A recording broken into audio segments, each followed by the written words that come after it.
next to my oldest son, and all I heard was, grab the baby.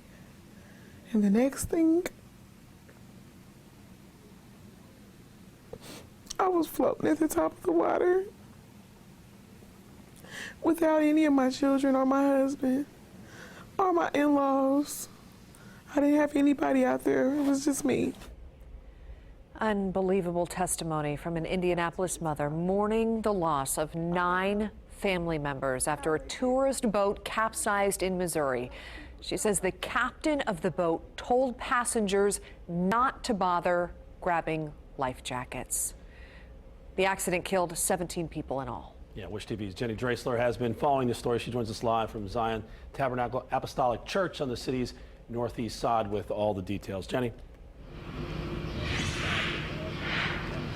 Yeah, hey, Mike and Brooke, this story, just as the day goes on, just keeps taking one tragic turn after the next. And I'm told by friends of the Coleman family that this is the church where they attended here in Indianapolis, a very well-known family, a very well-thought-of family. Now, our sister station, Color 10 out of Springfield, Missouri, spoke to Tia Coleman. She's the mother of that family of 11. She says that only she and a nephew were the 2 lone survivors out of their family of 11 that were on that ill-fated duck boat tour there. We're learning tonight that it's a boat ride that they weren't even supposed to be on. New tonight, we're learning that the Colemans were put on the boat because of a ticket mix-up. Tracy Beck of Kansas City says she and her family were waiting in line with the Coleman family at the time.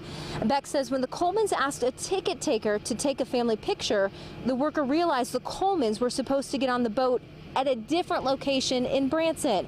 But the company got the Coleman family new tickets and they were put on the boat that eventually sank. A total of 17 people died, including several children. When the Ride the Ducks tour boat sank last night in Table Rock Lake, it all happened during a severe storm. 31 people were on board that boat. Our sister station, Color TV, spoke with Coleman in an emotional hospital bedside interview this afternoon as she mourns the loss of her 9 family members. I couldn't see anybody. I couldn't hear anything. I could hear screams. It felt like I was out there on my own. And I was yelling and I was screaming. And finally I said, Lord, just let me die. Let me die. I said, I can't keep drowning. I just can't keep drowning, because that's how I felt. And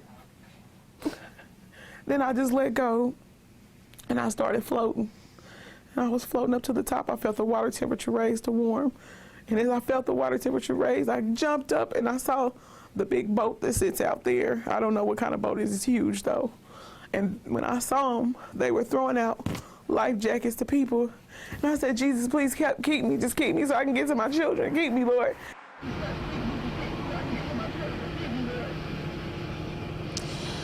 Coleman also says there were life jackets on board, but says the captain of the boat told passengers, quote, "Don't worry about grabbing the life jackets. You won't need them," end quote. Coleman says by the time it was clear life jackets were needed, she said it was too late. Now, the captain did have experienced 16 years of operating the boat. We're also told that the company was said to be monitoring weather conditions at the time.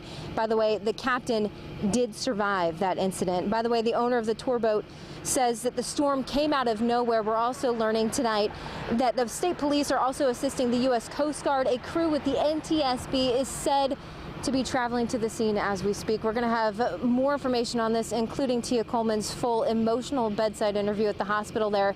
That's going to be on our website at wishtv.com. Reporting live in Northeast Indianapolis, Jenny Dreasler, Wish TV News 8. Jenny, thank you. In the last half hour, we have also heard from the National Transportation Safety Board. Officials there say they'll be on the scene of the accident for a week to 10 days and expect to have a preliminary factual report in a couple of weeks to a month. They say it could take up to a year to determine the cause. Our coverage of the story continues online right now. There you can find more from our sister station's interview with Tia Coleman. You can also see a photo gallery of people honoring the victims in Missouri. Of course, we'll also bring you any updates on the investigation. It is all right now at wishtv.com.